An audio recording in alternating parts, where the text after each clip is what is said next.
Okay, everybody can see the screen. Thumbs ups. Hey, all right. Okay. Aloha and good evening, everybody. My name is Cedric Duarte with the Department of Hawaiian Homelands. Thank you so much. This is a fantastic crowd. And we just thank everyone for taking time to be with us here this evening as we talk through this beneficiary information meeting for the upcoming Ualapu Kuleana Homestead project. Before we begin our virtual meeting tonight, I would like to ask if Auntie Judy Caparita is on the line. We'd like to begin our meeting with a pule. Auntie Judy, are you here? I don't see your name on the list, but if you're here, would you mind unmuting and saying hello?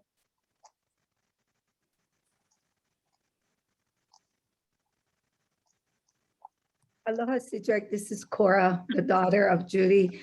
If my mom isn't on, I have Auntie Ivalani. Okay, that would be wonderful. If we could have Auntie start us off with a pule this evening, I would appreciate it. Go ahead, Auntie Ivalani.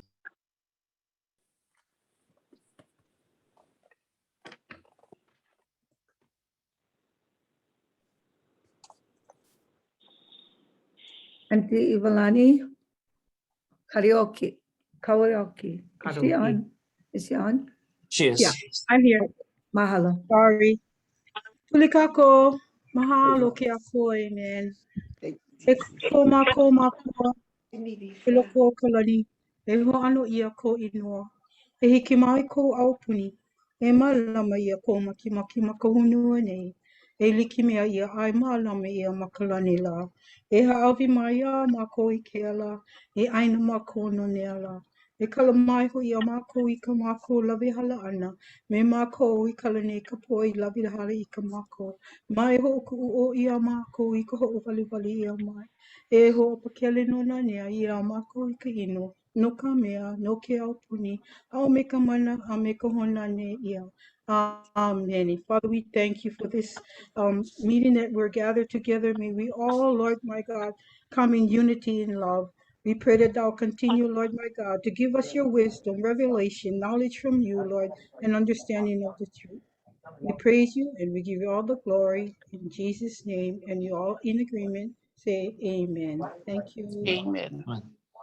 Mahalo, Auntie Ivalani. Thank you so much. Welcome. Okay. And thank you everyone once again for joining us. Once again, Cedric Duarte with the Department of Hawaiian Homelands. We do have Andrew Choi, our acting program administrator for the planning office, as well as Gigi Kyrell from our planning office here this evening, as well as several other staff from the department joining us. We also have brought on consultants to help us through the planning process from G70. We have Kavika McKeague on the line. Kavika, if you wouldn't mind introducing yourself and your team to the audience, I'd appreciate it at this time. Yeah, so aloha mai kako, Kavika McKay. It's a pleasure to be here with you guys in a virtual space. So with me tonight, I've got a few folks. Mr. Ryan Char, he's our civil engineer principal, helping us on the engineering side. I also have Barbara Natal, who's our lead senior planner, and Thomas Pi'ilani Smith, who will be also assisting on the planning side. And I'm not sure if he's here tonight, but Puali Kai Fairman will be here to help us on the engineering side as well. So that's our team in a nutshell. Mahalo, Kavika. Mahalo, thank you. So this evening, we're going to be talking about the Ualapu Kuleana Homestead project. We're going to talk about the purpose of the Kuleana homesteading, as well as the desired outcomes. We'll have a very brief update about some other projects happening on Molokai. The department is going through a few things. And then most importantly, at the end of the presentation, we'll have an opportunity for questions and discussion. In this virtual space, I'm going to try to facilitate us through. For those of you who are familiar with Zoom, we'll utilize the chat box. So as questions go on, we'll have an opportunity to include questions in the chat. And then we're also going to try a poll that Zoom has as well, that we can get some additional feedback from you. So part of this conversation is going to be to allow the department to get feedback from all of you who are joining us on this call. And at the end of all of that, we'll have an opportunity to just unmute and ask some questions too, so that we don't have to get too hung up on too much technology. Yeah, we want to keep this as a nice open conversation. I'd also like to acknowledge Commissioner Helm, who is joining us here for this evening. Thank you, Commissioner, for being on the call with us here tonight. Okay, a little bit of meeting Kuleana as the department and our consultants, we have Kuleana as our participants, we all have as well. We just ask that tonight, we all be respectful of the person talking and try not to interrupt them and allow them to finish making their point. Please wait for the facilitator, which would be me, to call on you to either unmute or speak or to ask your question in the chat box. And again, when we're addressing each other throughout this conversation, we really just ask that we all just be respectful and show each other aloha and treat each other the way that we would like to be treated ourselves. Throughout this conversation, this one, and future conversations about the Kuleana homesteading, there are going to be items that we agree on. There's going to be items that we disagree on. And it's okay. We just have to accept each other's opinions. And most importantly, we don't want to be disagreeable to each other, because later on, maybe there's something else that we can agree on. We ask that tonight, everyone have an open mind and we take home some new ideas and information. And I'm going to try my best to make sure that everyone has an opportunity. Anyone who's interested, who has a question or has a comment, we want to make sure that everybody has an opportunity to do so here this evening. For those of you familiar with the Zoom platform, on the bottom of your screen, you'll see there's a chat button and it'll pop up another little box where you can type in questions along the way. They also have features which will allow you to raise your hand. And if we say something really good, you can give us a thumbs up. We have a lot of these enjoyable tools. On this slide, I do want to call out that on the bottom, there is a link. The same place where you found the Zoom information for tonight's meeting is the place where we'll be providing continued updates for the community. We're even going to post this video on the website so that if you want to come back and watch it later, or if there's friends and family who want to come and see what type of a conversation we had here tonight, this recording will be made available on the department's website for everyone to view. And this is one of the positive and unintended consequences of the pandemic. It's allowed us to provide more transparency and content on the department's website. As we all know, we are in the 100th year of the Hawaiian Homes Commission Act. The act was signed into law on July 9th, 1921. And the act was spearheaded by Prince Jonah Kuhio Kalanianaole. And we put this slide here just as a reminder for all of us that if we're here on Thursday night on a virtual call together, we're all here for the same purpose. We all want to see Native Hawaiians get back onto the land. And really that is our mission here at the department, and that's part of this that is the central part of this conversation today. And we owe it to Kuhio for getting the act across the finish line and codifying it with the federal government in the United States so that it's here for us today, 100 years later, to continue to thrive and rehabilitate on our aina. I'm going to hand this portion of the meeting conversation over to Andrew Choi from the planning office. We want to share with you a little bit about the department's planning process and how we get from here all the way to homesteading. Andrew, if you wouldn't mind unmuting and jumping in on here. Mahalo, Cedric, and aloha, everyone. For those of you who've been to our previous planning meetings on either the regional plan or island plan, this planning graphic should be familiar to you, but so I'm just going to go through it real quickly. The department is guided by 3 tiers of planning. At the first tier is our general plan, which guides statewide policies and initiatives. The general plan informs all of the other plans beneath it in the lower tiers. On the second tier, we have the strategic program plans, which deal with subject matter areas such as water policy and how the department utilizes specific resources or implement specific policies under different subject matter areas. Also on the second tier are our island plans. Our island plans articulate the Hawaiian Homes Commission's land use policies for lands on a particular island. And what I mean by that is the island plan articulates how specific tracts are to be used for the benefit of either the trust or our beneficiaries. On the lower third tier, we have regional plans, which are more region specific. They identify priority projects that beneficiaries identify in particular regions. And also on the third tier are development plans, which are plans that the department develops in order to develop new homesteading. So these articulate specific details related to development, such as infrastructure development, access, how many lots, how big the lots are going to be. So tonight, we are here to discuss the Kuleana settlement plan for Ualapu. So that is the tier of plans that we are talking about tonight. And in the next couple of slides, Gigi Kyrell from the planning office will kind of explain how the Molokai Island Plan and the recently updated Molokai Regional Plan led us here to tonight's discussion.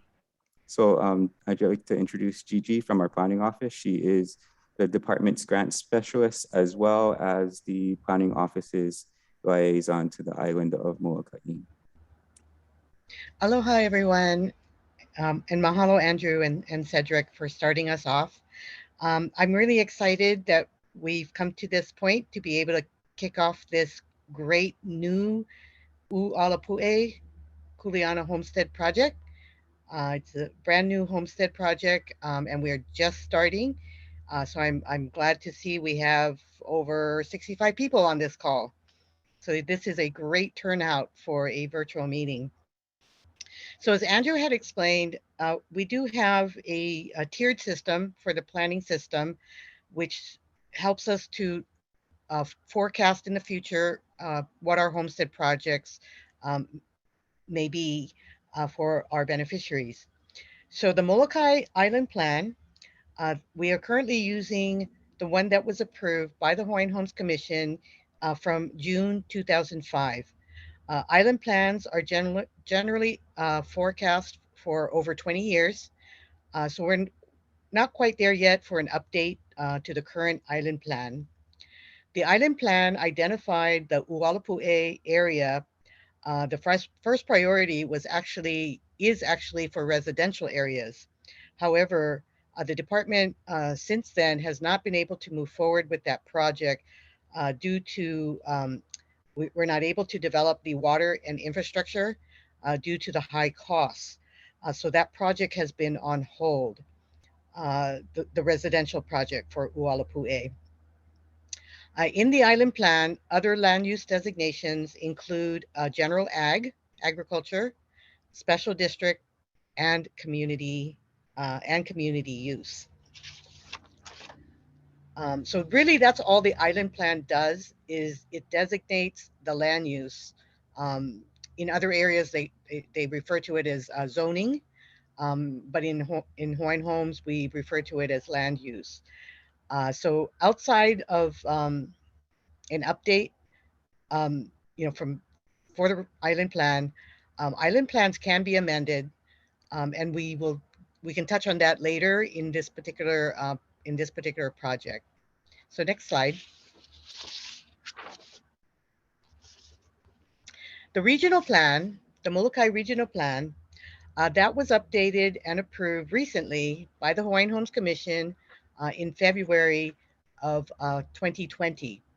The regional plan is a tier 3 plan, which is different from the island plan, and it has a different purpose. It's really to build a sense of community and capacity to help stimulate partnerships for development and improvements, and to help facilitate beneficiary participation on issues and areas of concern.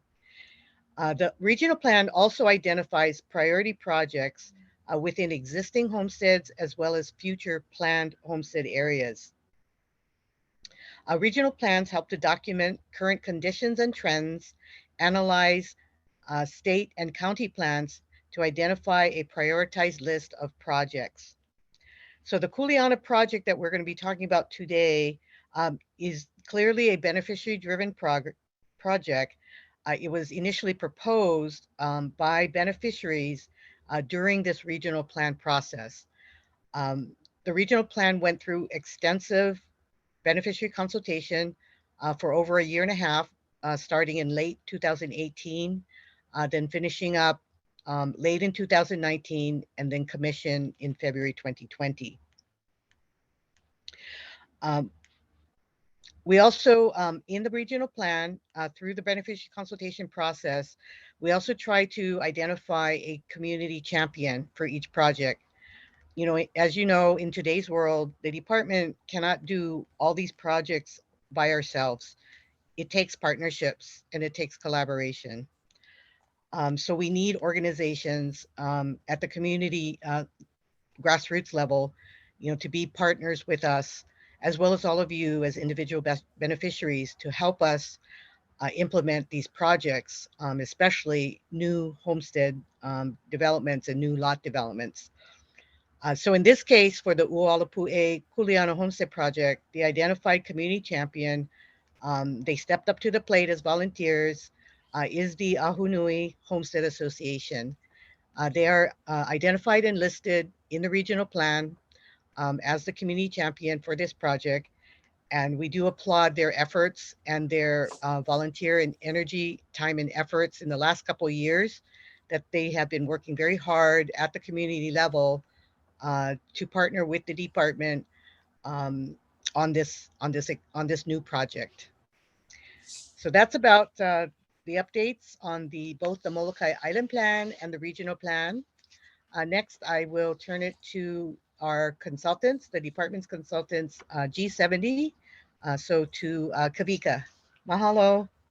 Mahalo, Gigi. I know I make yellow apakahia pau.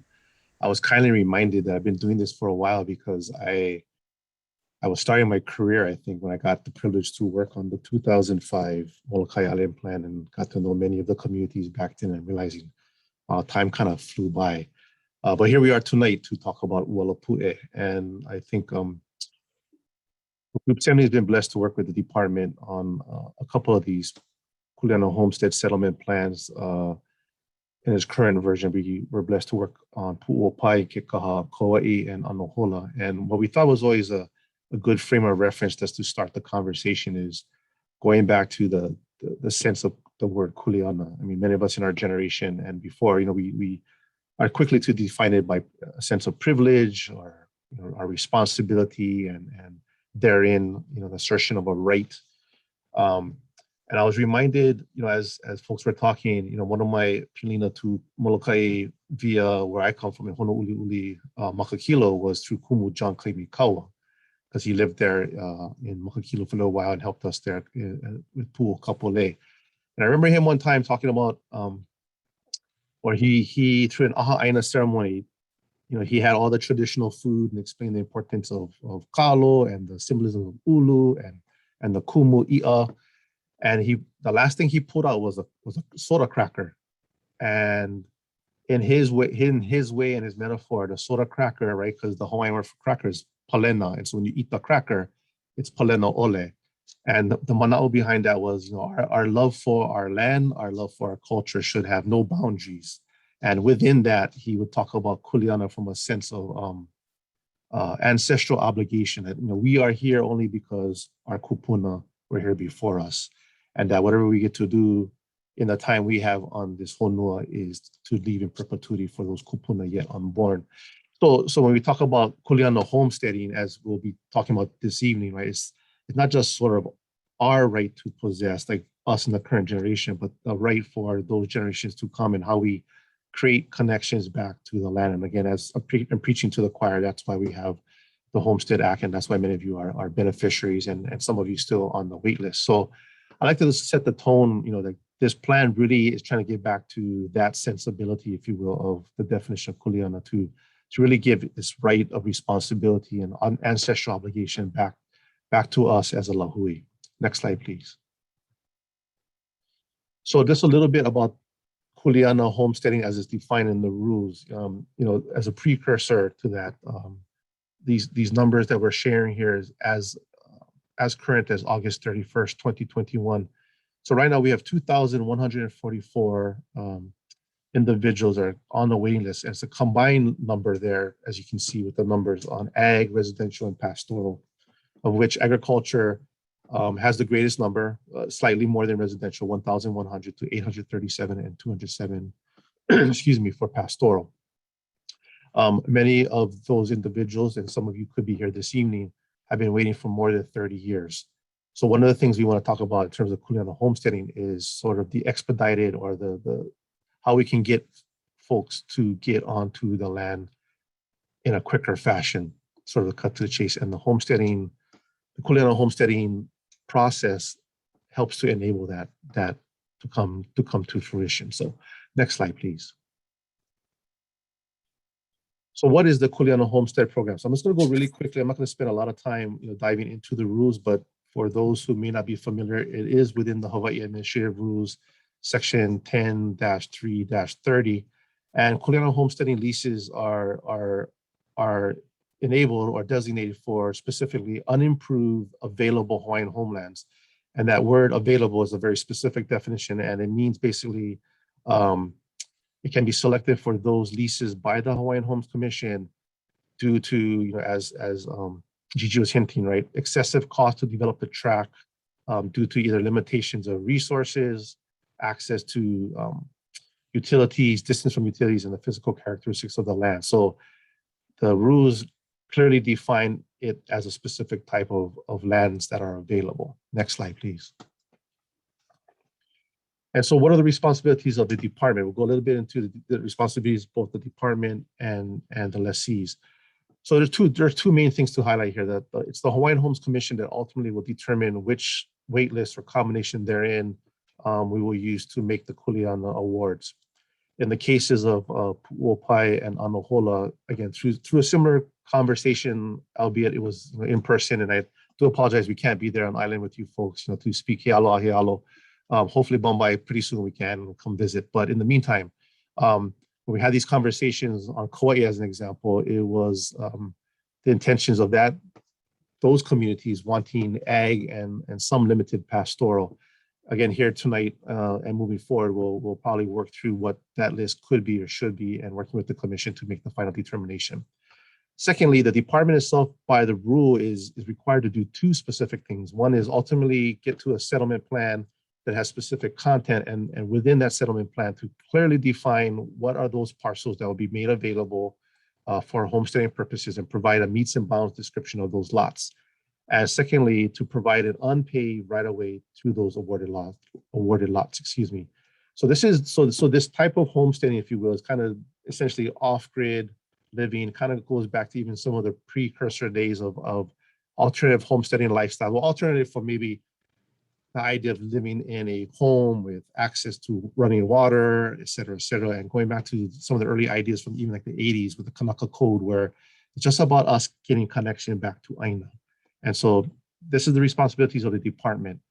Next slide, which I'll highlight some of the responsibilities of the lessees. So once we kind of define this group and folks step forward to say, yeah, this is something I'm interested in, who want to have immediate access to the land for primarily subsistence uses and are willing to live on the land, essentially in an as-is condition on an unimproved lot. Lessees ultimately will hui together and be part of an active Kuleana Homestead Association. And that association is then becomes the governance. It helps to govern how this group will live and play and work together, developing their own rules and agreements for this place. Lessees also have a requirement to participate in the care and maintenance of the right-of-way to the homestead tract and the lot. So it's not just about your parcel, it's about sort of the kako effort to kako one another as a living community. Next slide, please. And so, one question, if you're on the wait list, you might be pondering, well, why would I want a Kuleana homestead lot if really it's just getting access to an unimproved piece of land? For some folks, that's all they want. I mean, we've heard time and time again, like if you give me access to Aina, if I have something to work with, I can feed my family, I can take care of my family, I can take care of myself. And so it's really, I think that it's the mindset of wanting to embrace that lifestyle. And with that, we feel then through this process, it's a shorter time being on the wait list because we can actually expedite the awarding of these leases. And then the second bullet, we say a larger number of leases the approach we take and why we have planners and engineers, here this evening is we take a look at a holistic approach to the Aina as a whole, from Mauka to Makai, and we look at it through the lens of engineering, through resource management, from cultural and natural resources, from water issues, from access issues, from topography and drainage and flooding and all kinds of things. And we work together to essentially, what is the best pieces of the Aina that we can start to assign to homestead. We try to maximize that number. There are certain things that will come along as we work on this plan together. There'll be certain criteria we'll have to apply, and then there'll be certain thresholds. Water is usually a big issue many a times, and so water is, I won't say a controlling factor, but it is definitely a factor we have to be mindful of, and that may either increase or limit the opportunities that we'll look at. And another reason why to maybe consider this as an option, it allows or creates an ability for you to start small and expand your activity over time. So if we're awarding subsistence ag, you don't have to go into active cultivation of the full, say it's a half acre to 2 acres. You can start small and expand. And in some cases, like with Pool Pie, we even assign supplemental ag within the homesteading plan, because we had farmers there who are like already to 1 acre, 2 acres. They're like, well, we like 10 acres.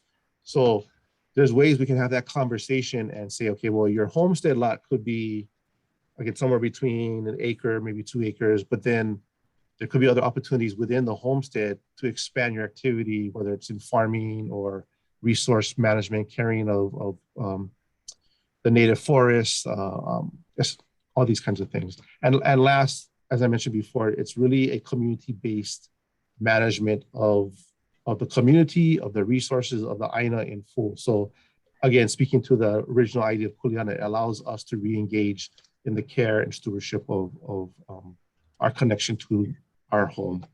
Next slide, please. And I think this is my slide to pass back to Gigi, if I'm not mistaken. So mahalo nui. Mahalo Kavika. So this is just really summarizing, what the last few slides were saying.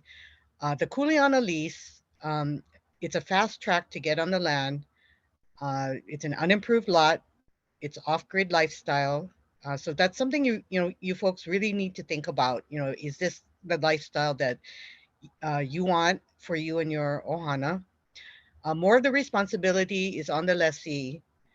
Because it's a fast track to get on the land, the department is doing very minimal infrastructure.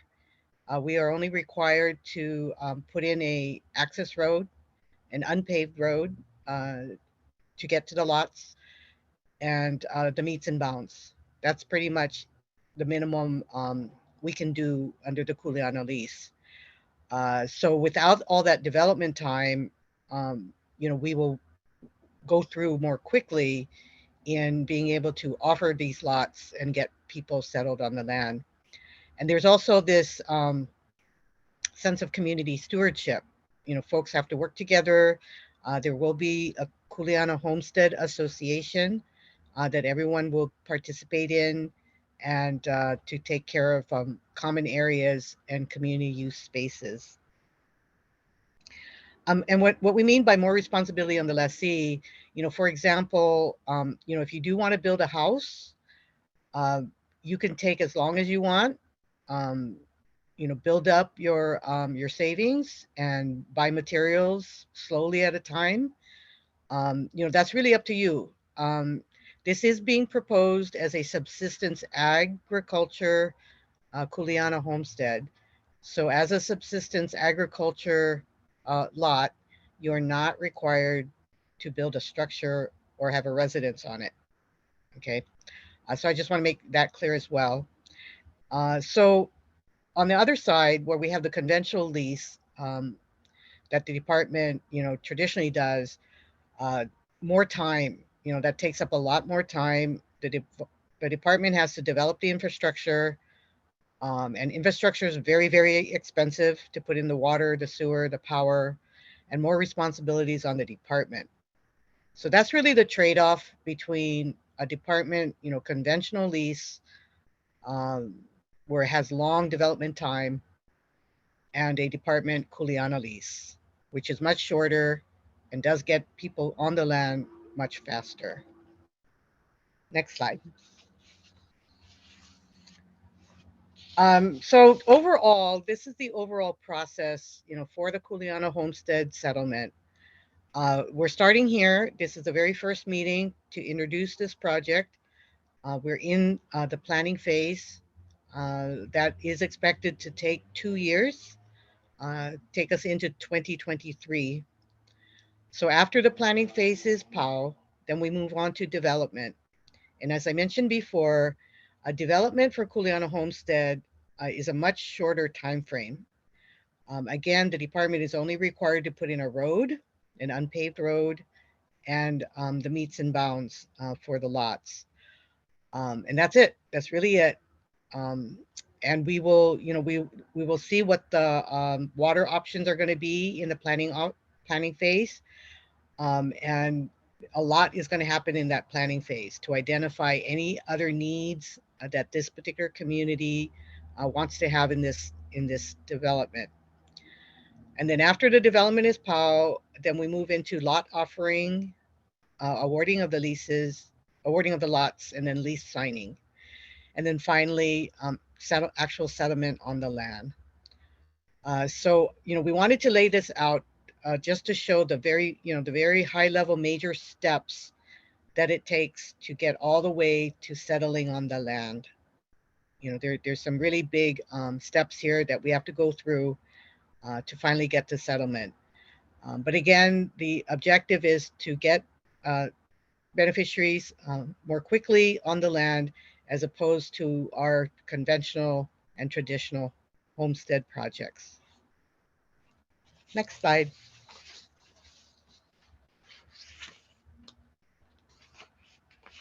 Again, just a summary. The Ualapu Kuleana Homestead project was identified by the community through the regional plan process. It went through extensive beneficiary consultation for about 1.5 years, and it came out as the #1 project in the Molokai regional plan, which was approved by the commission in February of 2020. And then this is just another map of the area and the TMKs and the types of land uses in the Ualapu area. And with that, I will turn it back to our consultants, G70, to Barbara. Thank you. Mahalo, Gigi. Aloha, everyone. My name is Barbara Natal. I'm a senior planner with G70. Mahalo, everyone, for being here tonight. I know I'm excited to be here. I'm the project manager for the Kuleana Homestead Settlement Project. And tonight I'd like to tell you a little bit about what our role is as a consultant in the project. So what we do is we facilitate the discussions between DHHL and interested applicants in order to develop the settlement plan. And the purpose of the settlement plan is to really create a master plan for Ualapu. Where will the lots be located? How large will they be? How many will there be? And the Hawaii Administrative Rules 10-3-30 outline the contents of the settlement plan. So again, we'll have a map that shows the location of the lots, how big they are, how many there are. And then also we'll show any community use areas that the interested applicants decide that they want to have there. Also, if there are any preliminary proposals for community management and economic development, those will be included in the settlement plan. And the report will also include a plan for the identification, protection, and preservation of all significant historical, archaeological, and biological sites. And although DHHL is not required under the Kuleana Homestead program to provide utilities, the settlement plan will provide various options for water, electricity, and sewer that the lessee can then choose from once they've been awarded the lot. And finally, the settlement plan will include a timetable, which will lay out the steps that need to be taken before the lots can be awarded.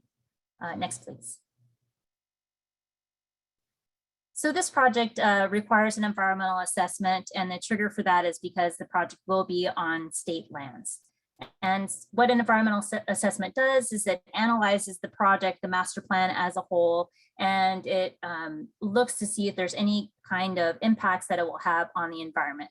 And if there are impacts, either good or bad, or if they're bad, specifically, what are ways that we can mitigate those or make those problems less? So some of the steps that we take, of course, we're already doing with the settlement plan. We're reviewing a variety of literature and documents, of course, the Molokai Island Plan and the regional plan. We have a variety of other ones that we have in our books, but however, if you know some specific plans that you would like us to look at, you're more than welcome to go ahead and put those in the chat or direct that information to us through DHHL. And that email is the dhhl.planning@hawaii.gov. So for the environmental assessment, as well as the settlement plan, we look at all the existing conditions. What is the existing and historical land use? What's the topography of the area and the slope of the land? What are the soil resources and erosion that's happening on the site? What's the annual rainfall? All of these things that we need to bring in order to make a correct assessment of what this area should be like. We'll look at the current road network and work the plan so that we can use those roads instead of affecting other parts of the land. And finally, we look at social and economic characteristics to make sure that this plan is working for those that it's supposed to, that it's being developed for. We also have some specific site studies that we're doing with some technical consultants. And you may have seen a helicopter flying around in the beginning of September. And so they were taking some high resolution photographs for us. And that helps us to understand the topography of the area. We'll also have an archaeologist go out and conduct an archaeological reconnaissance survey. So they will be locating various important cultural and historical archaeological sites, and then that will help us to really understand, how does Ualapu fit in with the other archaeological sites in the area. And then also, of course, let us know where not to put a Kuleana Homestead lot. The archaeologists will also conduct a cultural impact assessment, and they interview a handful of kupuna to understand their knowledge and bring that to us so we have a better, deeper understanding of the area. And finally, we'll be sending out some biologists to take a look at the existing flora and fauna, and also to help us understand, well, what are some native plants that we can plant in the future, as well as agriculture that would be suitable for this area.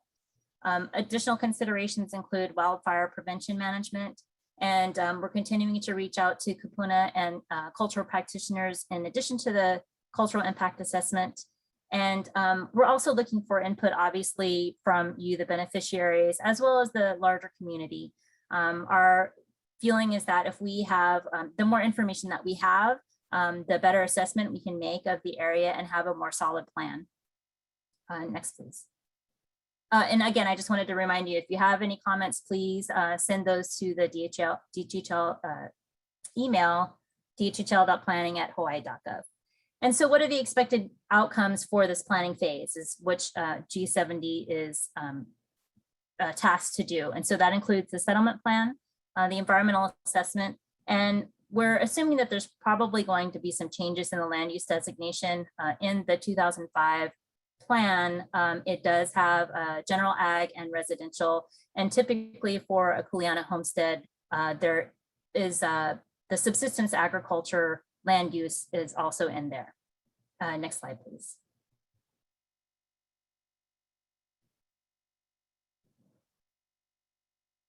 So you're probably thinking, all right, how long is this going to take? So I can at least tell you how long it's going to take for us to get those documents and get those approved by the Hawaiian Homes Commission so that the project can move forward for development.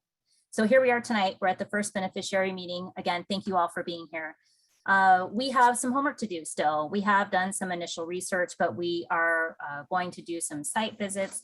Our consultants need to go out and we need to collect their reports. We'll put all that information together so that we have a deeper understanding of what's happening here. And then we'll do our homework over the holidays, and we'll come back to you in January and present to you the information that we've collected. And then we'll also ask you some more questions. we'll be asking you, what is the typical lot size that you'd like to see? We should probably have a good idea of where the locations will be, but we'll also want to find that out from you. And then as well as how many lots should there be? And that will also be dependent upon size of the lots as well as the topography. So then once we have that information from you, we'll go back to our desk and we'll prepare a few different layouts of the lots. And we'll come back in May and present those plans to you and ask you for your preferences for which lot plan you would prefer. Soon after that, we should be able to finalize the settlement plan and then take that to the Hawaiian Homes Commission for an informational briefing in July of 2022, next year. And then that'll allow us to move on to the environmental assessment, which we expect to have the draft by December, which is about a year from now. Then there will be a 30-day period for you to comment and let us know, is there something that we've missed? Is there another angle that we need to take a look at? We'll take that information again and compile that into the final environmental assessment and bring that to the Hawaiian Homes Commission along with the final settlement plan and any land use designations that need to change. And again, we won't know what those are until after these studies have occurred. And the Hawaiian Homes Commission will then approve that and we can move on to development after that. All right, so we are moving along. I wanted to go ahead and share a poll with you before I hand it back to Cedric. And so at this point, we'd like to find out some information from you. So if you could take a moment and does everyone see the poll okay? Okay, great. If you could take a moment and then just click on your answers. Are you a beneficiary? Please let us know yes or no.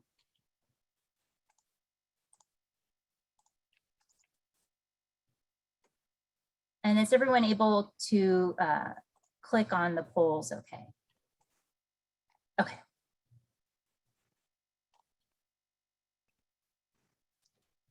And depending on how your screen is, there's a total of 5 questions. So you may just need to scroll down to see all 5. And then once you're done with the 5, there's a submit button at the bottom of the 5th question. Oh, sorry, go Cedric. No. Go ahead, Clevie. Go ahead. No. I was just going to jump in a little bit with what Barb was talking about, and I started to see some of the questions, which are really great questions, by the way. So I want to speak to that. So kind of going back to, for example, the cultural and archaeological work, right? We're trying to understand the Aina as our kupuna, seen it, defined it, gave names to it, engaged with it in terms of leaving the mo'omeheu that we've inherited as ours.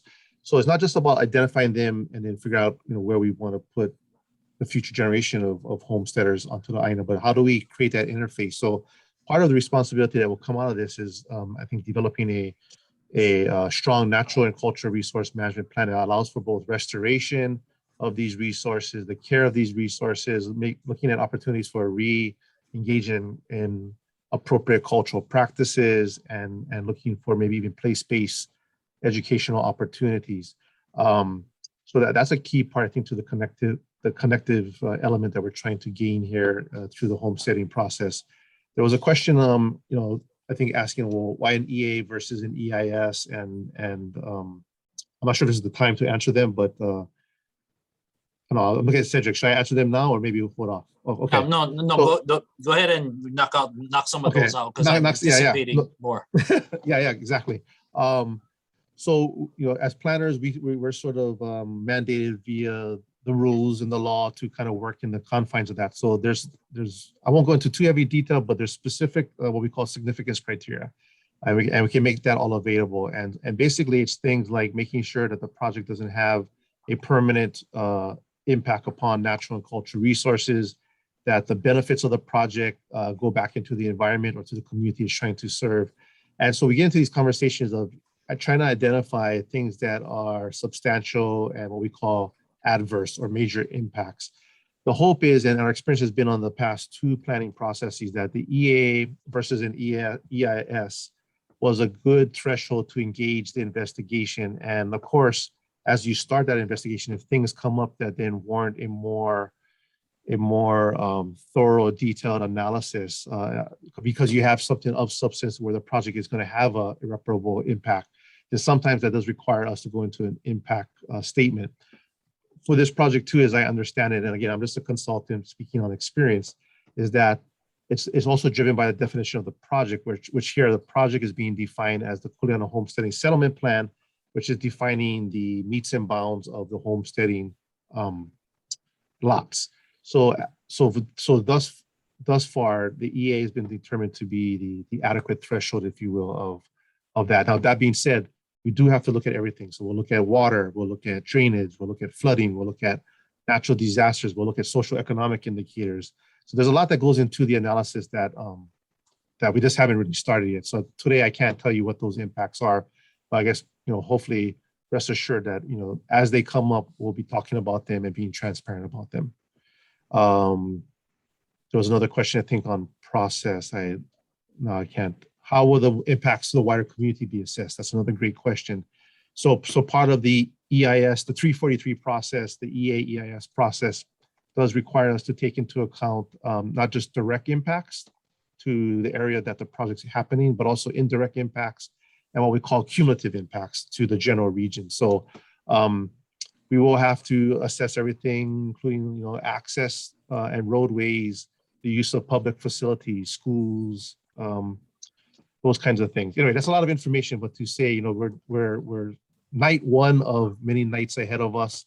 And as we kind of go through the studies and get more information, one, we want to be transparent to share it as much as possible, and using the website primarily as the means to deliver that information, and having these kinds of conversations, having folks utilize the website and the email to ask us questions for your own understanding, because this is definitely a kako effort moving forward. So hopefully I answered a couple of them, and I'll stop there. Mahalo Kavika. I'm going to go ahead and end the poll now. It looks like most everyone has had a chance to, and I don't see any more numbers. So if I can, I'm going to share the results. 50 out of 77 participants participated. So mahalo, we really appreciate that. 78% are beneficiaries. Many are on the agricultural list, followed by residential. And years on the wait list are between 0 to 10 years or 20 to 30 years are the average times on the wait list. We do have 2 listed as 6 years or more. And is Ualapu a place that you see as one for you and your family to be homesteaders? 50% said yes. And finally, based on what you heard this evening, is Kuleana homesteading something that you were interested in? 42% said yes, and 26% said that they need more info. Again, thank you, and I'm going to hand it over to Cedric. Mahalo. Thank you, Barb. Let's see. Okay, and just a couple of things. I want to welcome the 20 or so folks who joined while the presentation was going on. We started the meeting at around 60 or so. We got up to around 80. And I do want to acknowledge Council Member Keani Rollins Fernandez for joining our meeting this evening. Thank you for joining us, Vice Chair. For those of you living on Molokai, you probably know that the Department of Hawaiian Homelands is moving forward with a large improvement project to the Ho'olehua water system. We're about 1.5 years into that project, and construction work has been ongoing. And we are more or less on schedule. We've had a couple of hiccups along the way, but we're really looking forward to getting that project completed. And we did want to highlight that the department is proceeding forward with a couple of other subdivision developments. In the early 80s, coming out of a 1982 federal and state task force, there was a recommendation to issue what they called accelerated lots in those times. So in the Iwa, Ho'olehua, and Kalama'ula, there were agricultural lots that were issued. However, and I don't know the reasons why, so I'm not able to speak to them, but infrastructure that was promised to these lots was not developed through those years. Now, after the department has been knocking on the legislature's door for quite some time for funding. We are finally moving forward with the installation of infrastructure to the 58 lessees in Iwa. We're also doing design engineering for the Ho'olehua lots, and Kalama'ula is on the way as well. So I just wanted to highlight that these are existing lessees largely that we are going back in and conducting infrastructure development for. And then lastly, I'm going to put this slide up just so that everyone has can see the contact information, dhl.planning@hawaii.gov. And then the project information website can be found off of dhl.hawaii.gov website /PO/Molokai. We put the links into the chat, and I'll probably put this slide up at the very end. And then I'm going to end the slideshow there, and just move a few things around here on my computer. And I just ask everybody's patience and indulgence. I myself have never facilitated a virtual meeting of over 75 people. So I'm going to do my best here to make sure that we can have a productive conversation. As Kavika mentioned earlier, we would much rather be with all of you in person on the island. But this is the next best thing without having to wait. So I do see that we have quite, Kavika got to some of the questions in the chat, but I do want to read out a few. We're going to tackle a couple of questions here in the chat. If people continue to have questions, go ahead and put them in there. We'll go to some raised hands after that. And I do know that we have some phone numbers that called in who may not be able to raise their hands and things like that. And I'll try to give them an opportunity as well to ask their questions or make comments. I do want to mention again that this meeting recording will be available on the department's website. So if you happen to miss anything as part of this conversation, you will have an opportunity to go back and continue forward and kind of review the notes from this evening. Okay, so let's see. There was a question that Gigi had answered.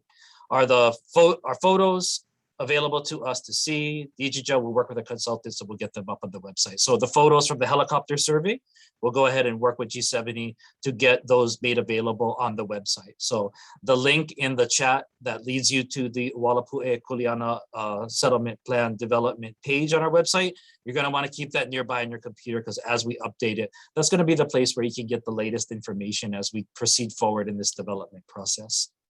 Will DHHL eventually put infrastructure for the Kuleana Homestead?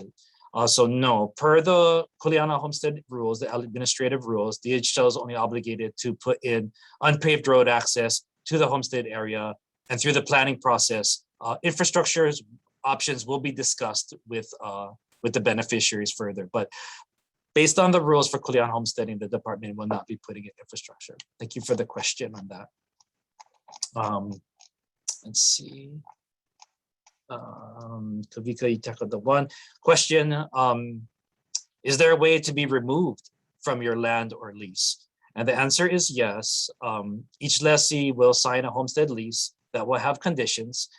If a lessee is out of compliance with the lease, it may result in the loss of lease. But I do want to highlight that that's not something that DHHL or the Hawaiian Homes Commission takes lightly. Absolutely not. There is a process for someone to lose a lease in which the beneficiary has rights and an opportunity to address their concerns directly with the Hawaiian Homes Commission. If they don't like the commission's decision, they have an opportunity to appeal that decision. If they still don't like that decision, they have an opportunity to take that to court thereafter.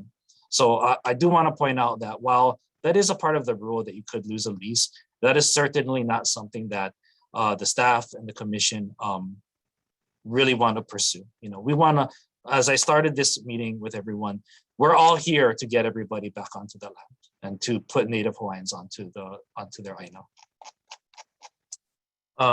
And DHHL staff, if you guys see me missing any questions in the chat, please feel free to help out. Question, water sewer options, answer. We are just starting the planning phase. There aren't any options yet. There will be technical studies to be done.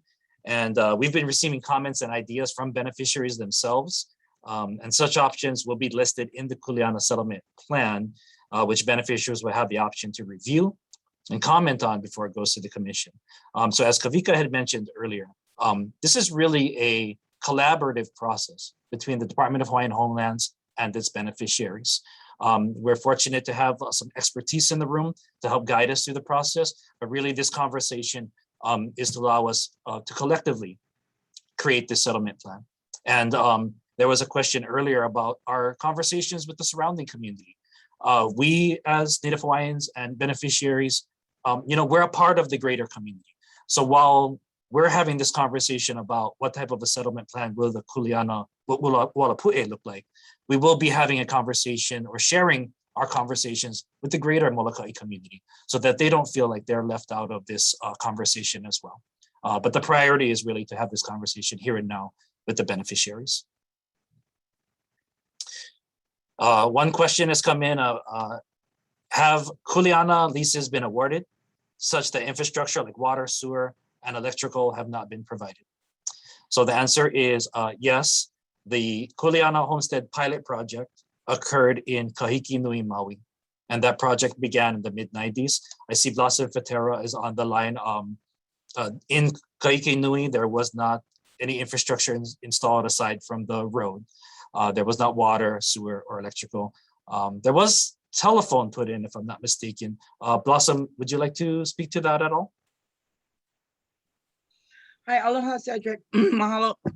Aloha, Molokai. Mahalo for the opportunity to sit in on this meeting. So when the Kuleana homesteading program was first envisioned by beneficiaries on Maui, we went to Kahiki Nui, and as Cedric identified, and the rules also confirm, the department is not going to invest any significant funds in a place that is going to be, it's too expensive to develop, okay?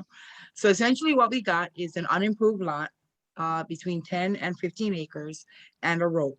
And it's, particularly, we were informed that we would have to have four-wheel drive vehicles in order to access our lots. And we all agreed, okay?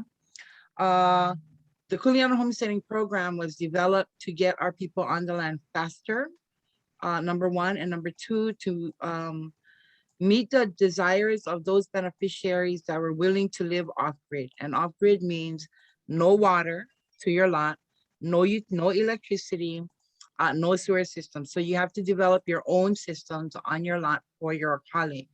The department did, because they had the opportunity, there was a water source that was provided to Kahiki Nui in Ualapu, which is about a 45-minute drive. And it's a spigot. It's a tank and a spigot, and homesteaders could go there and fill up their water tanks and take it up and drop it off on their lot. So when we talk about Kuleana for Molokai, this is what you get to look forward to. And essentially what it is that you get to develop a plan that you feel comfortable with, all your choices, okay? You like small house, you like big house, you like farm, you like farm and live, that's on you, okay? But know that if you decide to take one of these lots, you are definitely on your own. You cannot access one conventional mortgage loan to get money to build your house because it's not a county approved subdivision and you won't have the basic infrastructure. So in Kahiki Nui, we were at a time when the department solidified an agreement with San Michel Communications. So we were able to access internet service and telephone systems through the San Michel Communications. So yes, we didn't have any water and we didn't have any electricity, but we had phone and we had computers. Okay. Whether or not that's going to be made available to Ualapu, I don't know. That's something that the department and the community needs to kuka together to determine. But I just want to emphasize the fact that Kuleana homesteading is just that, okay? Unimproved lot, one major road, unpaved, that goes to your lot, that, well, actually, that gives you access to the area. If you are expecting electrical conduits, being able to have cable, being able to have a sewer system or IWS as they call it, That's all on you. Okay, the department will not be funding that kind of stuff. And like I told community beneficiaries at an earlier meeting, that when we were working with Kahikinui, we did an assessment for infrastructure cost, and this was in the late 90s, okay? The cost came out to about $1.2 billion, okay? $1.2 billion can serve 75 homesteaders in Kahikinui or 1,000 homesteaders statewide in a residential development. So do the math, okay? I mean, essentially that's what it is. I have been a strong proponent of Kuleana homesteading because it provides us with the opportunity to get on our INA much faster. It gives us a little bit more freedom to determine how we're going to live on that INA. And most importantly, it gives us the ability to plan effectively, like our kupuna taught us, on how to manage our INA and our resources appropriately. So if that's the kind of lifestyle that you guys want to live, more power to you. I made a personal commitment to kupuna on Molokai to support them in any way possible to get this project off the ground for Ualapu. I continue to do that. So any questions, be more than happy. Blossom, Cedric, mahalo. thank you, Blossom. Would you mind identifying yourself and your role for the greater audience? I know many of us know you, but I just want to make sure maybe just for those who may be new to these conversations, if you wouldn't mind just identifying yourself. Okay, so I am a beneficiary of the homestead. I am on the pastoral wait list for Kahikinui. I actually was part of the founding member of Ka'ohana o Kahikinui. We actually started our process in 1992. We worked very closely with the department staff over the course of 7 years to develop the Kahikinui program that resulted in Chapter 10.330, Kuleana Homesteading rules. And so, you know, the idea of doing Kuleana homesteading came from kupuna who wanted to go home. We had kupuna that was on a pastoral wait list that was actually born and raised in Kahikinui. And their only thing, they were both ill. They wanted to go home. And so a bunch of us young people who didn't know nothing, okay, I gotta tell you guys this, actually worked really hard. We educated ourselves, worked very closely and established our relationship with the department staff, planning and land development and land management to make that vision for our kupuna come true. I can tell you that within a year after they signed their leases, both of them went maki. Okay, but they were able to go home, right? And that's what they wanted. So that is the other side of the process that we worked through, simply because, you know, it became Kuleana, which is why we advocated for the program to be a Kuleana homestead program. I have been an advocate for beneficiaries with the department since about 1986. I have worked with the department and our beneficiary communities across the board, across the state since then. And so, yeah, I continue to do that work. I'm also looking for next generation leaders who want to take over some of this work because, you know, I'm getting old. So yeah, mahalo, Cedric. Thank you, Blossom. Okay, so just want to get to a couple of the questions in the chat. Oh, Cedric. Yeah, go ahead, Andrew. Go ahead. Before we move on, I just wanted to address some of the comments about the environmental concerns and the 343 process. Please. And the environmental assessment. If there are particular resources or impacts that you are particularly concerned about as we go through this process, it'd be great if you can specify those specific impacts that you would like us to take a look at a little bit more closer during this process. Because while our mission is to return Native Hawaiians to the land, we want to make sure that we are also good stewards of the land. So if you can specify specific impacts that you would like us to take a look at and address, that would be very helpful to our process. And then secondly, there was another comment in the chat regarding the county has a water well in our land, and we need to get water to beneficiaries. So I think as Gigi had typed into the chat, we will be looking at potential water options. We are well aware of the potential to collaborate with the county and potentially bring water from the county's source to help to provide water to the homestead community. But we need to do further study and have further communication with the county on collaborating with them in order to do so. It is, and I think most of you on the call are well aware that the county is, the County Department of Water Supply had initiated its update of its water use and development plan. And if you can share similar sentiments in that planning process, I think it would help to guide the county's policy and how it allocates its financial resources to developing infrastructure that might help to support the department's mission. Thank you, Andrew. With regard to one of the questions in the chat, that the natural grade of the mountain is steep, and asking how will erosion runoff be managed and contained, considering heavy grading will likely be required. This is going to be explored as part of the planning process, as Gigi wrote in the chat. And this is going to be part of the Kuleana of G70 to help us with their technical studies to advise us on how best to mitigate those challenges. So did one comment in the chat that it seems like it's a hands-off approach by DHHL, and how does DHHL maintain oversight and compliance of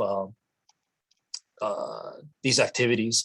We're going to maintain oversight through the DHHL Homestead Lease. There will be terms and conditions, and that is our primary tool. But I do want to highlight that, DHHL didn't get here alone.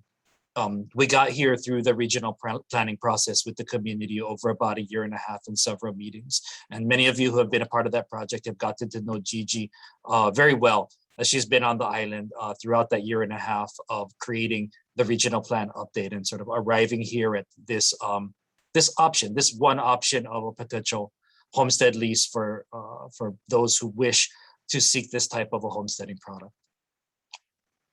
Let's see. Okay, Andrew talked about the well. Question about the above. Question about the question above about the association statement.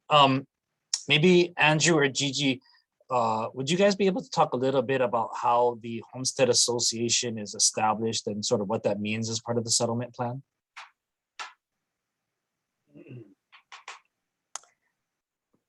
Okay. Oh, Aloha. okay, go ahead. Yeah, per our administrative rules, it does identify that a Kuleana Homestead Association will exist, for any Kuleana homestead. So for example, like Blossom had talked about Kahiki Nui, so they have an association. So that association has a specific purpose. It is to manage the homestead and the common areas, and all lessees would be automatic members of the association. The lessees, the homesteaders, once they select their lot. Yeah. Once the beneficiary selects their lot and signs the lease, automatic. They then now become a member of that association. It's only until that happens. We don't know today, who that is or what that is, until the lessee actually, we get to the point where the lessee signs the lease. So the department will be assisting and, helping to set that up initially, because we won't know who the lessees are for a few years from now. Thank you, Gigi. I know the question. Yeah. So I know the question in there. Yeah. That's a tough one because, the associations are private nonprofit organizations. So they're not affiliated with the department at all. None of the current nonprofit corporations are. So, I'm not real sure about the other part of the question of, is the department going to back them up? I'm not really clear on what that means because we really don't have that kind of relationship with the associations. They will have their own board like the existing associations do. They manage their own associations, they fund their own associations. They're, so it's not, there's really not a role for the department, when that association becomes an association. They are private, nonprofit corporations But they are governed by their own board. they are an independent organization. That's correct, Uncle Earl. Yeah. Yep. Okay. Thank you, Gigi. Okay, so here is the part where we're going to see if anyone wants to ask a question through the Zoom. And so I think we'll start with, if anyone would like to ask a question, if you could raise your virtual hand, and then I'll call on folks from there. I see Uncle Earl raising the regular hand, so I'll note that. And then anyone else, if we will raise virtual hands or raise actual hands, and I'll try to go in order. So Uncle Earl, please ask your question. Aloha mai ia'u ko wapa we na ho'olohia na mai ke vikio ke ia e pilana no ka aina o Ualapu e. I open in Hawaiian because it is traditionally correct for us to speak in our language. But my question has to do for Group 59 is that you're doing the research of the entire area to include archaeological. So the name Ualapu, and right next to it, towards the halava end, is Kalua'aha, and then after that it goes up to what's the name? Mapulehu and Kilohana. So how does the research that you folks are doing, not just archaeological research, but also land and water research, is that are you folks studying the names to get an idea of what was on that land before through the name? Yeah. So aloha kava'a, good to see you, my friend. Long time no see. How are you? So to answer this question, one, Group 70 works with other qualified individuals. So we have Kialapono Archaeological Consulting, who has folks on Molokai that will be doing that research. We're just starting, so we have not done that research yet. But to your point, the importance of looking at place names, rain names, wind names, and how that informs, sort of the spatial and time element of not just our ancestors' interpretation of place, but informing us in terms of traditional ecological knowledge that we can utilize to understand this place a little bit better. So we need to go through that exercise. I don't have the data to share with you today, but we will be doing that and trying to confirm that. Actually, another exercise we're having as part of this process is we're bringing Kealoha Mossman, who comes from Ohana there with the Kanaka Oles, and he will be helping us facilitate a conversation with either, I guess the intention there is with Kumu and Loea and other practitioners of this area of Molokai that can help us, develop that understanding, because we don't possess that ike in and of ourselves. We want to have that conversation, and through that, think about how we interpret and create contemporary kanawai or kapu that can help guide our actions appropriately for this time and place in this project. So I'm not sure if I'm answering your question in full, but that's where we're headed. Yeah. So one way of finding out is to do a survey of literature, that which is okay. Yep. And the other is to actually talk to people in that area. So why is the name called Ualapu? So the word Ualapu automatically means that it is an agricultural land. Absolutely. It comes from that word Uala. Yeah. And so that's what I'm talking about. So that the research is not is to get a deeper understanding, so that the people who are from there know what they're getting into. And then how does it help understood? Yeah. To Kalua'aha, and why is the word Lua'aha next to it? And then what's the relationship with it? Because population in that area was not big at all, but yet it was still the Mecca of Molokai. Producing Pole. Yeah. So all I'm saying is that do the research well, so that we have it on paper and it's good for the next generation. That's all I'm saying. Yeah. So noted, my friend. And like we've said a couple of times, we're not the keepers of this. Okay, we want, as we gather it, we're going to share it, and we want input from folks that are smarter than us. We're just facilitators of the conversation, and we're really here to service the community and the department. So it's our honor to be part of this journey with you guys. Yeah. Hey, Kavika, as I said, I Yes. will tell you if you buy me a jumbo juice. Anytime. Nice to see you, Kavika. Thank you, Kavika. And I do want to also highlight for everyone on the meeting that this is really the first of several conversations that we're going to be having throughout this process. So as Kavika and his team acquire this knowledge, we're going to make it available on our website, but there are also going to be more community information meetings like this, where we can bring the community back out and make sure that we're crossing all our T's and dotting all our I's, and to Uncle Earl's point, making sure that we're doing the research and doing the research good. Yeah.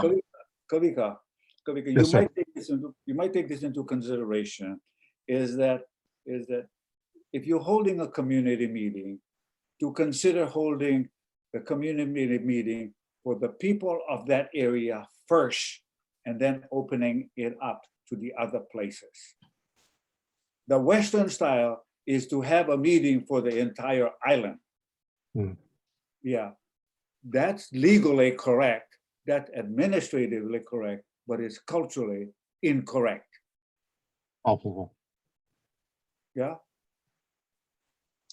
So talk to the people whose genealogy are there first about that place, and then and then open it up to the rest of the community.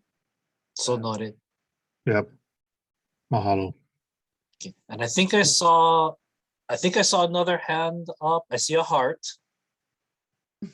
Is there a hand?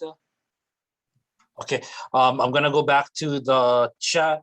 And I'm not sure if we have this information available, DHHL staff or G70, but the question is, do we know what the total usable land is, or how many acres we're looking at in this particular area yet? Or I mean, well, the total area of analysis is somewhere between 389 and 417. I can't remember the exact number, but in terms of the usable land, no, that's what we're actually trying to do, right? We're going to take everything. So in other areas we've looked at, slope and topography of a certain percent, looking at areas, there's a question about high erosion. So we have to assess all of that and look at other constraints on the land, understand that the well protection question too, that we need to account. Anyway, so no, we don't have a number tonight that defines usable area. That's something we're trying to strive to, and hopefully by the second meeting we will have a kind of a high picture understanding. But as more data comes in, we're going to refine that even more, and hopefully by the third meeting we'll have a pretty good understanding of what we think is feasible here. So and just I'll leave it. Yeah. Just to add on to what Kavika was saying is we need to study the land to see where it is appropriate to put homesteads and where it is not appropriate to put homesteads. So that is part of the planning process, where we will be identifying appropriate areas to settle and inappropriate areas to settle. Hey, Kavika, make sure you don't put any halas on the alahele of the warriors, huh? Oh, Popo. Good question. And to people's questions, like I said, had we done this how we wanted to, we would be on island having these conversations face to face, walking the island with you folks, and we're hoping to actually do that in a COVID safe environment. So this feels even weird to me, because to speak to you, I mean, like, we're still friendly and we can show aloha through a virtual screen, but this virtual barrier doesn't allow us to really feel each other's presence with each other. So but that's the intention is we're going to do our best with the COVID restrictions, be safe, and learn together. That's the idea. thank you, Kavika. So I do want to go to Uncle Walter Reedy, who has his hand up. Uncle Walter, if you want to unmute and go ahead and proceed. Yeah, one of the things this kind of homesteading is going to need is access, Molokai and Makai. and Maka get food, and Makai get food. So there's a state fish pond, Ualapu fish pond, that nobody has a lease to. There might be something the department might want to try and organize, or with the state of Hawaii, and some kind of a right of way to get to the ocean, to go across the street and get access to the ocean. So I just wanted to put that on the agenda for Group 70. Mahalo, Ankala. Yes. Thank you. Kavika, what he's talking about is that there is a alahele that goes from Mauka Makai. You folks have to find out where it is. Mhm. Yeah, so that it doesn't become a legal issue, it becomes a right of those people that live in that area. So, and the only way to do that is probably to Mele, probably to Oli, and probably to the generation if you're going to do that. Thank you. What is correct though? Thank you. Okay, I want to make sure before we go to anyone who might be dialing into the meeting, if there are any other folks who want to raise their virtual hand or regular hand who may have a question for the department at this time. I'm sorry, I'm looking at two screens, so if you see my head going back and forth, that's why. Nice to see you, Walter. Okay. Okay, with that said, we do have some folks who just dialed in on the phone. So I want to give an opportunity, if you do want to unmute, if you have a question to ask, we'll just kind of pause and allow you to ask a question. If you want to at this time, you can go ahead and just unmute and state a question. If not, that's okay too.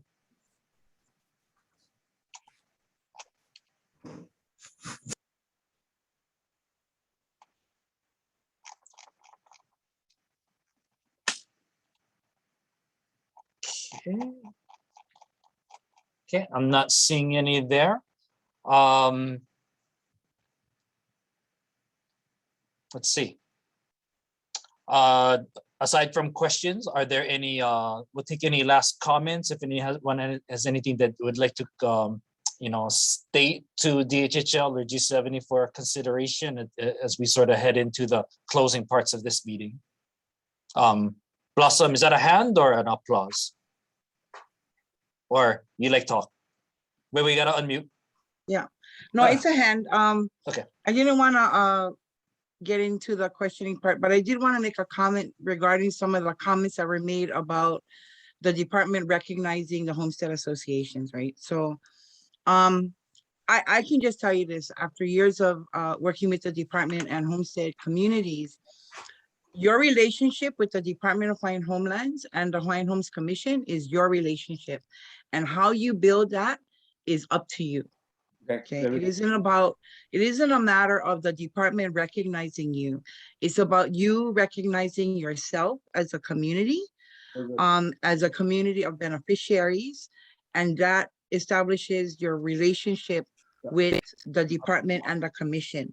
So it's not about they need to do this or they need to do that. Kuleana homesteading is you do on your aina with the other beneficiaries that choose to live there with you. So I just wanted to share that manao. Thank you. Thank you, Blossom. Commissioner Helm, did you want to chime in on anything? I don't know if I saw your hand pop up there.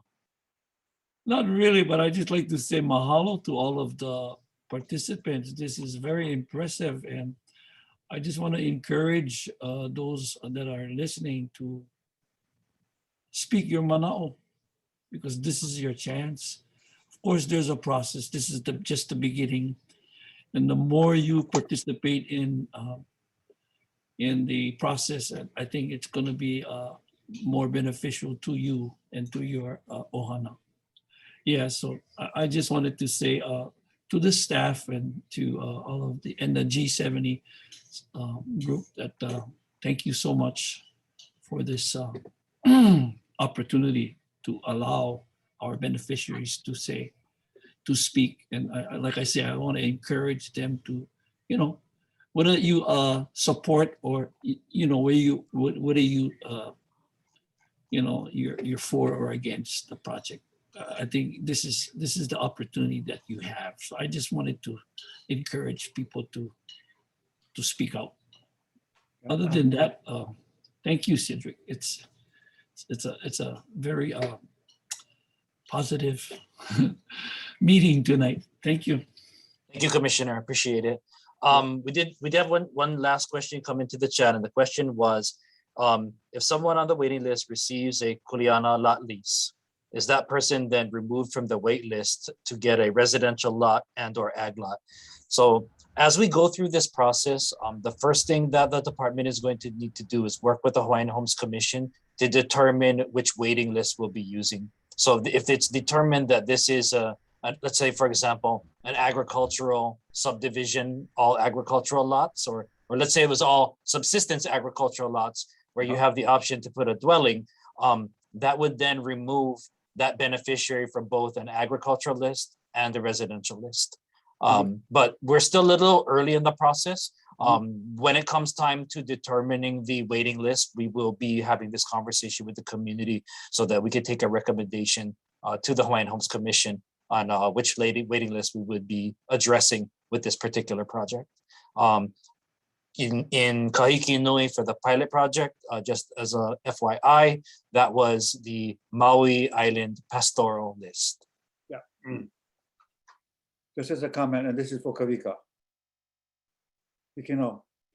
Kavika, I made note, and it was lightly, and it was kind of a soft joke about the alahele with regards to the night marchers.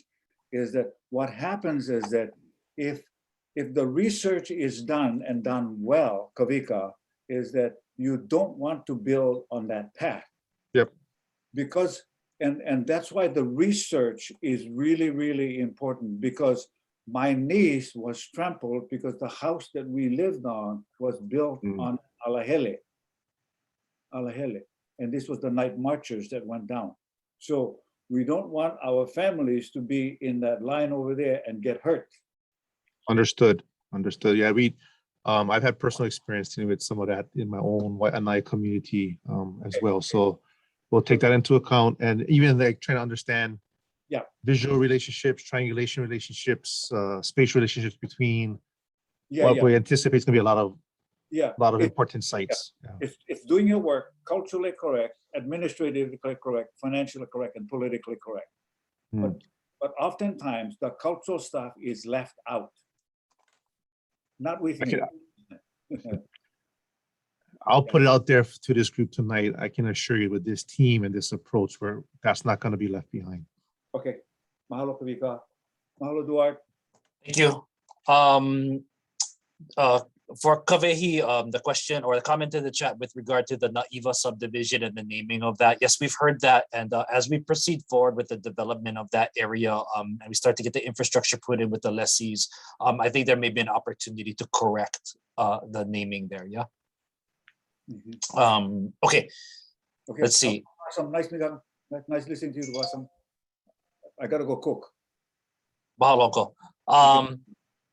Okay. I do want to provide sort of a last call opportunity for anyone who may have a question that we didn't respond to. Okay, William Kikaoha, if you could unmute and ask your question, and we'll see if the staff or G7 can respond. Go ahead. Oh no, this is what I heard. I heard Bill Isla is coming to Molokai. Cedric? There is going to be a meeting scheduled.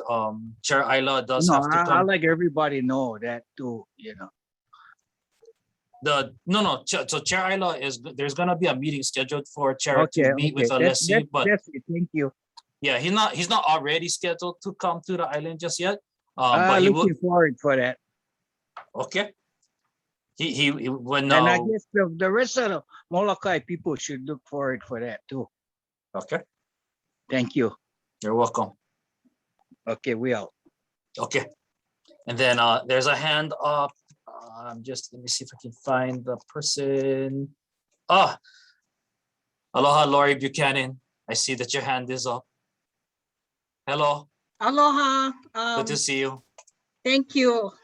Sorry, I was on another meeting and I joining late, but I just wanted to use this opportunity to, and I know this is one specific issue that the department is talking about, but it's almost next to impossible to get on the agenda of the regularly scheduled meetings at Kapolei, even by Zoom. So I just want you guys to not forget about Kalaupapa and the department's involvement in Kalaupapa and the lands that we own in Kalaupapa. So I hope at some point in time, this community of Molokai can have a discussion with the department about that. Thank you, CJEC. I appreciate that.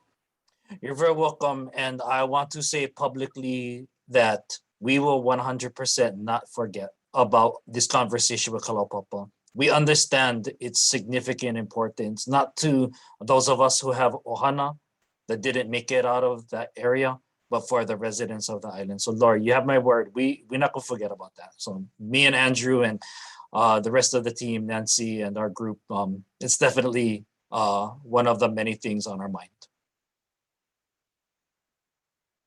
Okay. I do want to give an opportunity if there's any other folks that want to chime in. I do want to acknowledge the Freeze Ohana joining us all the way from the continent. Thank you for participating in this virtual conversation. It's one of the positive outcomes of the pandemic. It's allowed us to create these opportunities for our family and friends on the mainland to join us. Any last questions or comments at this time? Oh, I just wanted to add that if people wouldn't mind leaving, if they want their email address in the chat, so that way, we can have your contact and make sure that we can get in touch with you in the future. I know you folks may have heard from the Coconut Riders about this meeting, or you might have received a direct communication from the department via a postcard. But if you can leave your contact information in the chat, that would help us stay in touch with you. Thank you, Andrew. And then I also put the link to this, the project page in the chat as well. If you want to contact us directly through the website, you can do that also.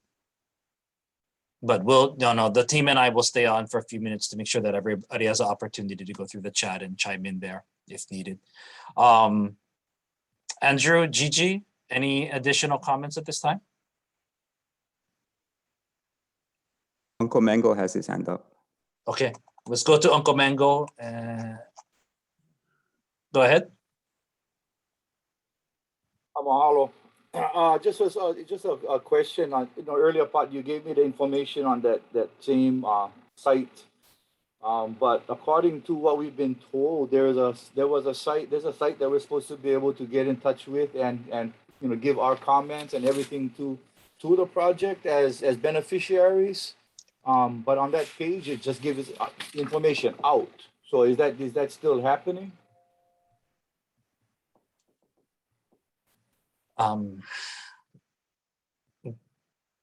So what you're asking us to do is put space on the website to leave comments and not just distribute information. Is that what you're suggesting? Well, no, because from what I understand, you guys are working on, you want to work with the beneficiaries and stuff, and you guys are asking for people to give, some of their mana'o and different things like that. And if we're going to do that, how would we do that? I mean.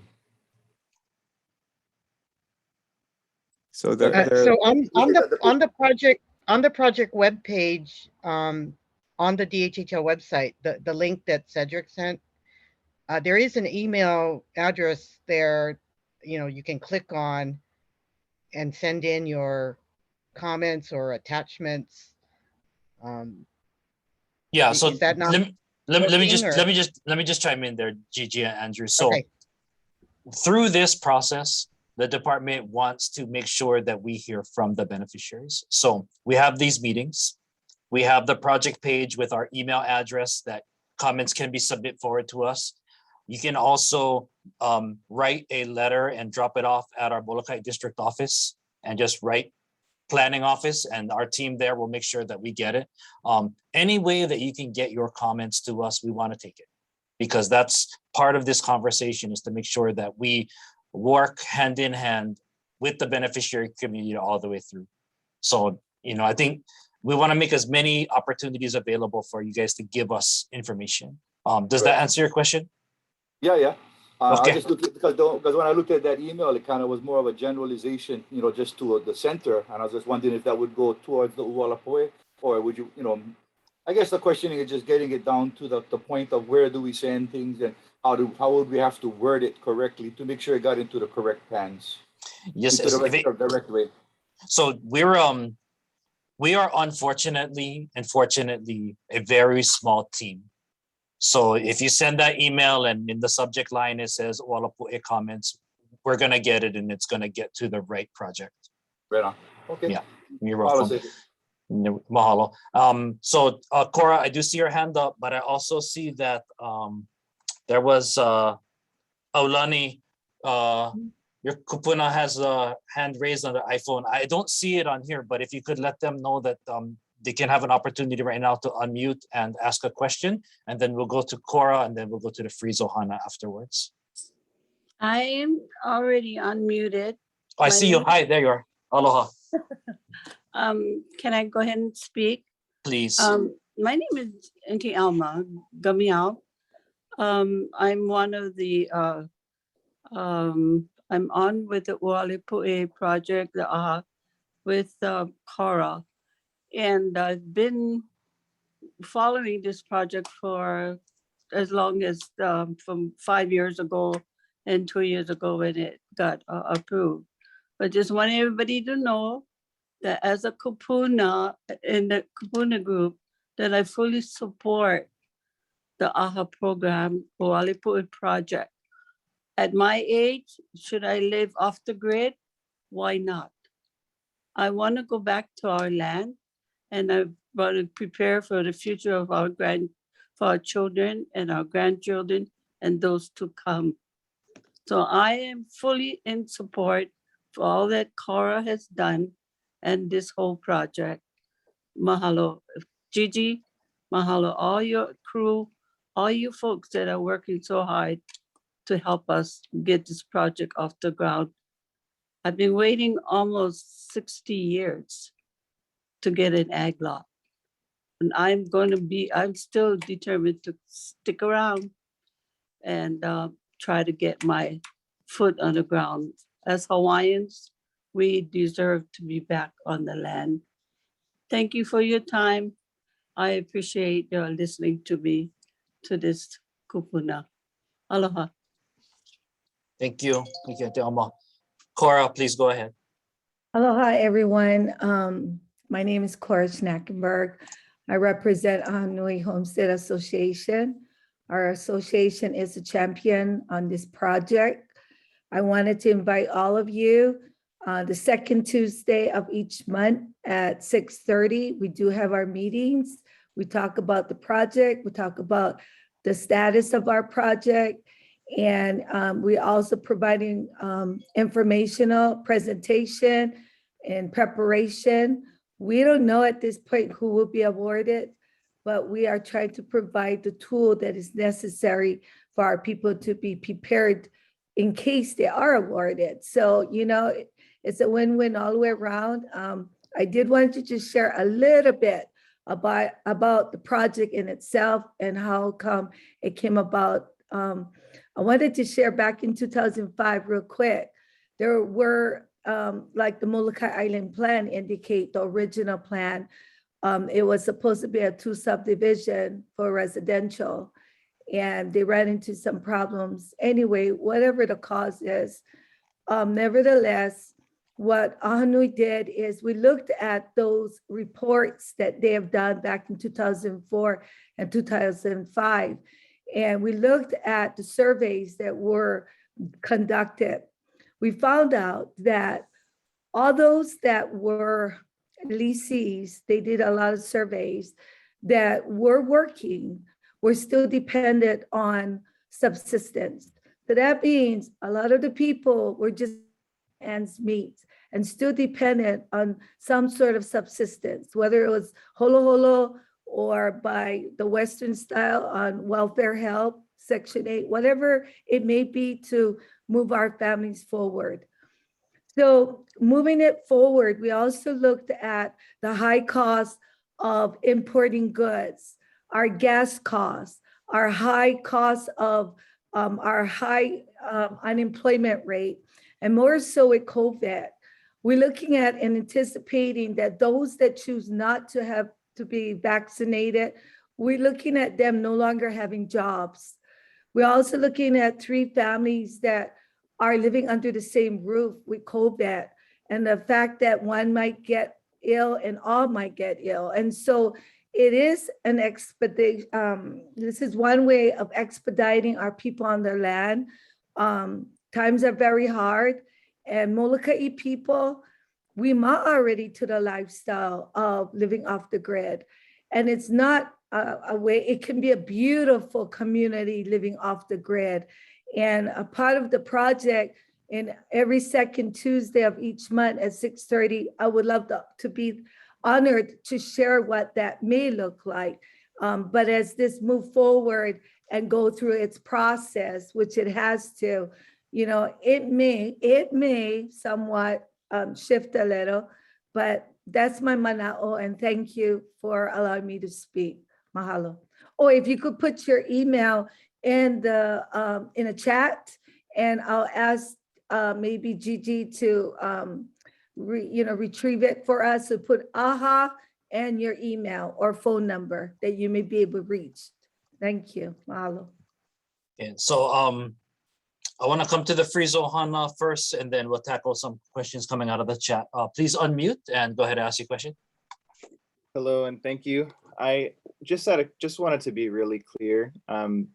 So for instance, if somebody was awarded, so my mother is on the list. This is my mother, Brenda. My name is Andrew.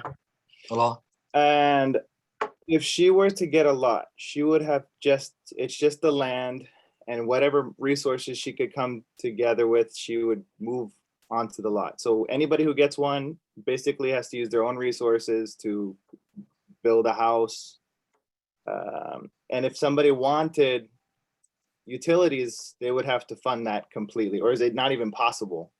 You'd have to fund that completely, correct? Okay, so that would depend. Like if your lot was way higher in elevation, then it would be, you'd have to fund it all the way up the mountain. No, we'll provide the department's requirements or the meets and bounds of the lot and unpaved access.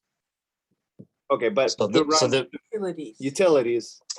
So I mean, if you wanted to put solar panels, water catchment, water tank, septic tank, those would be responsibilities of the lessee. And those are all things. When during the slideshow, they were saying that there's going to be different options. What did that mean by you're going to try to give people, like for septic? I didn't understand that part of the presentation. We've been exploring different ways to handle waste, and there have been different proposals from incineration to composting. So the traditional way to handle waste right now would be the installation of a septic tank that then gets, maintained by the homeowner. But we've been introduced to other options, and that's part of the conversation moving forward with this type of homestead product. And would that be a requirement for like whatever the committee comes up with? Yeah, if you were going to reside, you would have to have likely part of the settlement plan. You have to manage your waste. However, if let's say these were agricultural homestead lots, there isn't a requirement to dwell on the lot. You could simply cultivate. If they were in a traditional ag lease, 2/3 cultivation. So it's not set in stone that these will be. You could even live there in some of these places. Some of these might just be strictly agriculture, and you couldn't actually build a dwelling. I think that's going to be part of this planning process, is to identify appropriate areas. As Andrew had mentioned earlier, we have to understand what the land looks like and what's possible. Okay. Yeah, okay, thanks. Okay. And then to the question in the chat, would successors inherit the Kuleana lease? So the answer would be yes. as long as the successors are listed. Many times, and I say this any opportunity I do have for those of you who may have friends or family who have a homestead lease, please, please, please ask them to name a successor on the paperwork, number one. And then number two, have the meaningful conversation with your families about the final wishes on who gets the lot or the lease. It's heartbreaking when we have to see family members squabble afterwards if there wasn't clarity on what should be happening with the homestead lease. So that's just my little PSA. But the short answer is yes. If you were awarded a Kuleana Homestead lease, it is available to be transferred through succession as part of the act. Hey, Cedric, it's Paula. Oh, sorry. Hi, Paula. Yeah, Paula Ayla from our Contact and Awards Division. Hello, everyone. If I could just add to that, if a successor is not listed, I don't know if anyone's here from HSD, then there's a public notice process that occurs to find a qualified and eligible successor. Yes, that's correct. Yeah, the department does conduct a public notice process. We publish a public notice in all newspapers throughout the state. It is on our website as well as through social media. Thank you, Paula. Yeah, this is Juan. I just want to add to that, Cedric, that it is vital, like you said, for the lessee to designate a successor. If the successorship goes to public notice, there is a possibility that that claimant may not be the person that the lessee or the family wanted to have the lot. So it is vitally important that the lessee, like you said, designate a successor. And that decision ought to take place at the dinner table so that every family member is aware of who the lessee selected. So there's no pilikia after the lessee passes on. Thank you, Juan. That is Juan Garcia from the department's Homestead Services Division.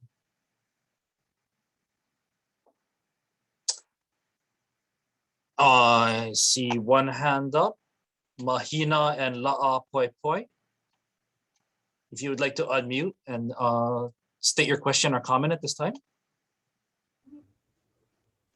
Hi, this is La'a Poi Poi. Aloha. So what I kind of getting a feel for is people asking questions from other places, maybe not familiar with the location. So I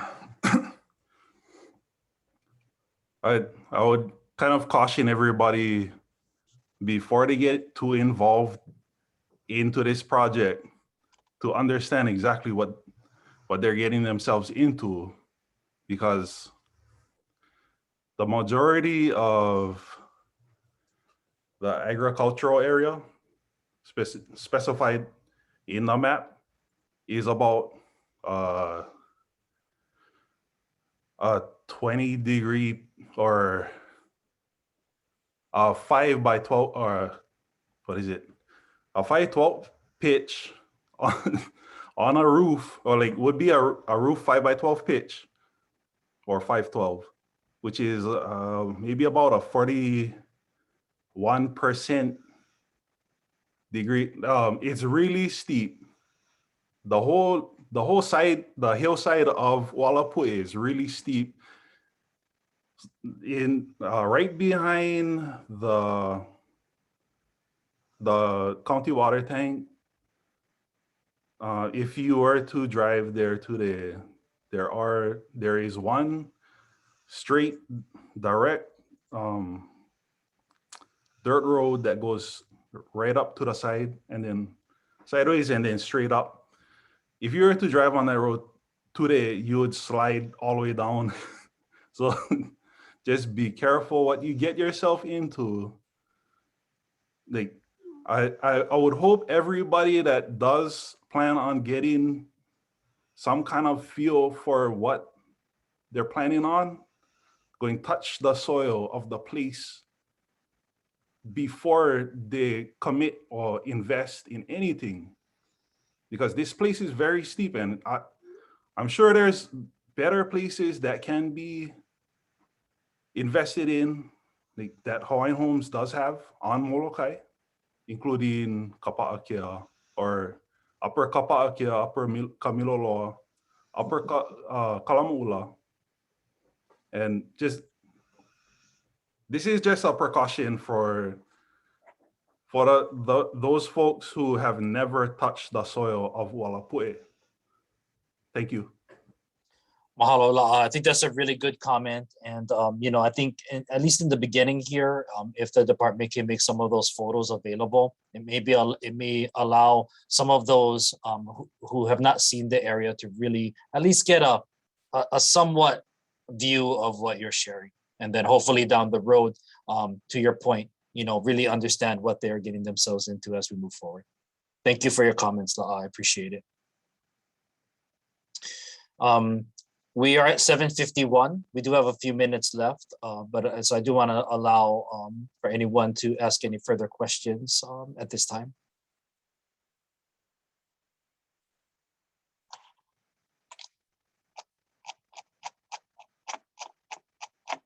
Okay. Andrew, Gigi, anything further? You're good? Okay. Kaviko, Barb, you guys are good? Okay. So what I'm going to do is I'm going to put the presentation back up, the last page, which has our contact information. As we mentioned earlier, the link is in the chat.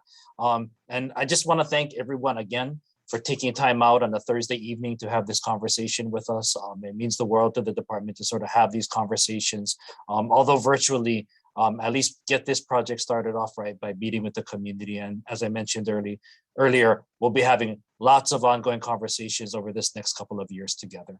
So once again, thank you everyone for joining us. We'll put our contact information back up and we look forward to speaking with you guys in the future. Mahalo and have a good evening. Mahalo, everyone.